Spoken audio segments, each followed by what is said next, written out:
पांडुरंगाचं दर्शन करा. हरिहराचं दर्शन दोघांचं होतं बरं का. विठ्ठल या शब्दाचाच अर्थ आहे वि विधाता, ट नीलकंठ, ल लक्ष्मीपती. म्हणजे ब्रह्मदेवाचं दर्शन सुद्धा पांडुरंगामध्ये, लक्ष्मीपतीचं दर्शन सुद्धा पांडुरंगामध्ये आणि नीलकंठाचं दर्शन सुद्धा पांडुरंगामध्ये. आणि ज्ञानोबारांच्या आधी पंढरपूरला शंकराचार्य आले होते. आद्य शंकराचार्य ज्यांनी 4 मठ स्थापन केले ते शंकराचार्य, जे भगवान शंकरांचं दुसरं रूप मानले जातात असे शंकराचार्य. त्यांनी पंढरपूरला पांडुरंग परमात्म्याला असं कमरेवर हात ठेवून पाहिलं, सुंदर ती मूर्ती पाहिली. त्यांनी एक अष्टक रचलं होतं. महायोग पीठे तटे विमरथा वरम पुंडरीकाय समागत्य तिष्ठन्तमानन्द करुणं परब्रह्मलिङ्गं भजे पाण्डुरङ्गं तनित्वाससम्मेन मेघाभासं रमा मंदिरं सुन्दरं त्रिप्रकाशं वरं विष्टिकाय श्रवणस्तपादं परब्रह्मलिङ्गं भजे पाण्डुरङ्गं. आता भगवान शंकरांना जटा मुकुट आहे. कोणता मुकुट आहे? जटा मुकुट आहे. भगवान कृष्णांचा मयूर मुकुट आहे. मयूर पुच्छ हा मुकुट आहे. पण पांडुरंगाचा भगवान शंकरांची पिंडच मुकुट आहे. परब्रह्मलिंग म्हणून पांडुरंग परमात्म्याचा मुकुट भगवान शंकर आहे. आणि पहिले पंढरपूरचे वारकरी जर कोण असतील तर भगवान भोलेनाथ आहे. आम्ही कापडी रे आम्ही कापडी, आम्ही कापडी,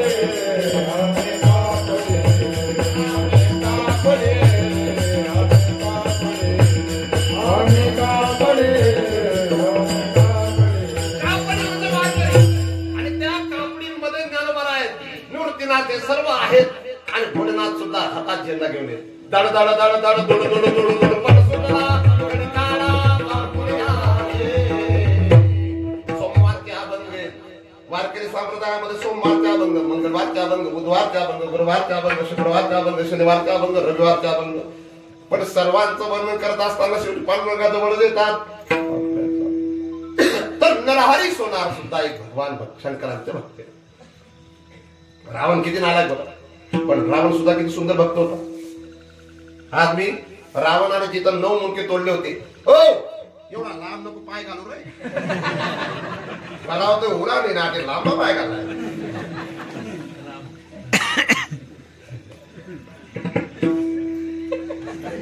तिथं भगवान शंकर प्रसन्न झाले म्हणून ते शंकर स्वामी हे निळोबारायांचे शिष्य. निळोबारा हे तुकोबारायांचे शिष्य, तुकोबारायांचे शिष्य निळोबारायांचे शिष्य शंकर स्वामींचे शिष्य, त्यांचे सुपुत्र, त्यांच्या सुपुत्रांचे शिष्य खानदेशी कवयित्री बहिणाबाई. लक्षात आलं? अशी परंपरा तिथं आज कीर्तन ते रावणेश्वर ठिकाणी. कोणतं आहे? त्या रावणाने सुद्धा भगवान शंकरांना प्रसन्न करण्याकरता एक स्तोत्र गायले. त्या स्तोत्राचं नाव काय? शिवतांडव स्तोत्र. जटाटवी गलज्जल प्रवाहता विहस्तने गले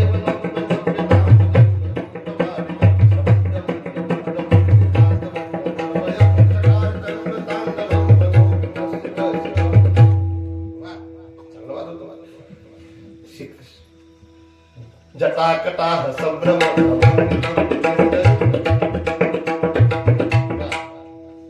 विलोल पुढे चालू आहे लगेच. रावणाने भगवान शंकरांना प्रसन्न करण्याकरता हे स्तोत्र काय. रावण सुद्धा भक्त होता, राम सुद्धा भक्त होते. रावण सुद्धा शंकरांचाच भक्त आहे आणि राम सुद्धा भगवान शंकरांचे भक्त आहेत. मग तुम्ही म्हणाल राम श्रेष्ठ का शंकर श्रेष्ठ? तुझं काय मत बेटी सांग. राम श्रेष्ठ का शंकर श्रेष्ठ? दोघे श्रेष्ठ. वा तुला माया आठे नाही का दुसरा गाव नाही, कारण तू सून आहे ना. जिना पदर म्हणते ना काय की तू सून आहे. जिना डोकावर पदर नाही समजी होती माहेर मा, आणि जिना डोकावर पदर नाही पण माहेर माने म्हणा सासर पण ती दादा समजा. मग काय विटाला विटाला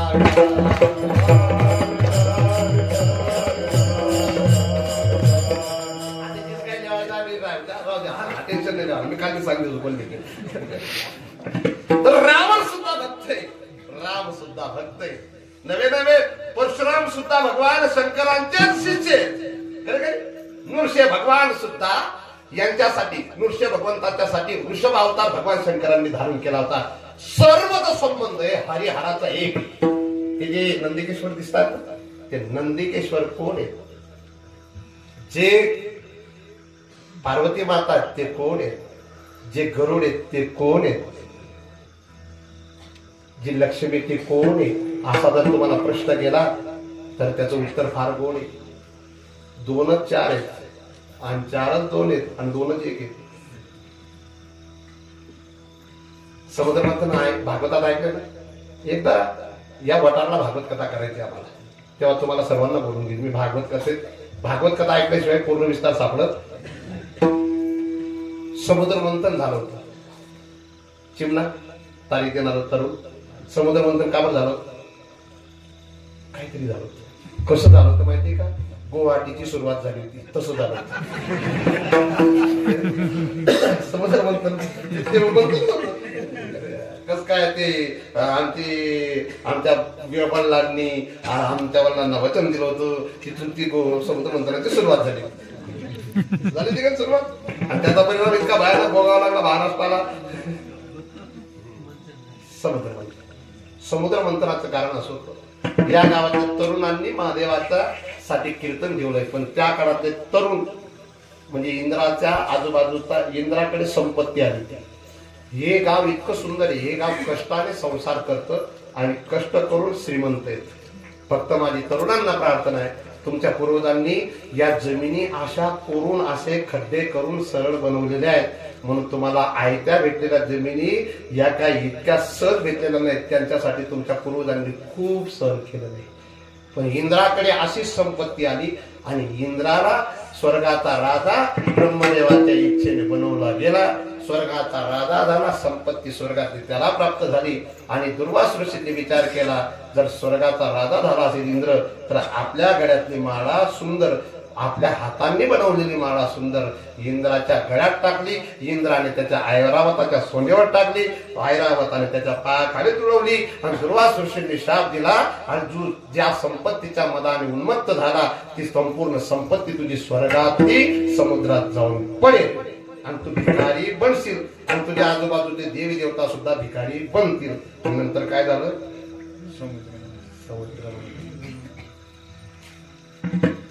ते समुद्र मंथनात जे विष निघालं ते कोणी घेतलं होतं? महादेवाने.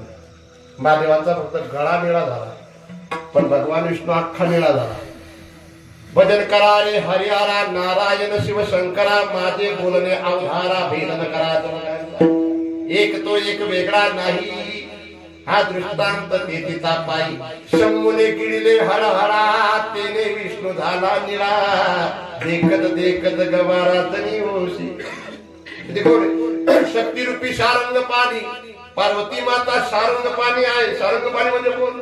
भगवान विष्णू. भगवान शारंग पाणी शक्ती झाले. शक्ती रूपे शारंग पाणी आपण झाला भवानी.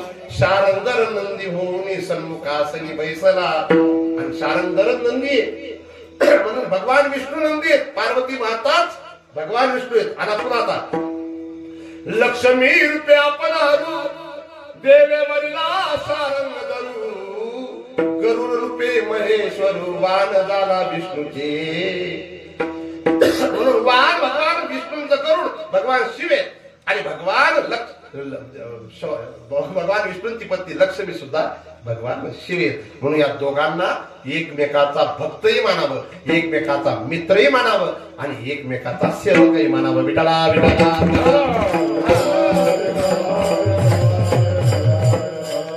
असे सगुण निर्गुण भगवान शंकर यांचं आपण वर्णन करतोय.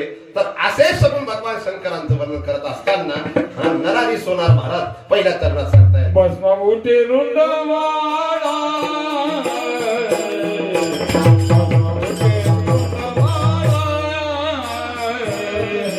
भस्माभूती रुंडमाळा,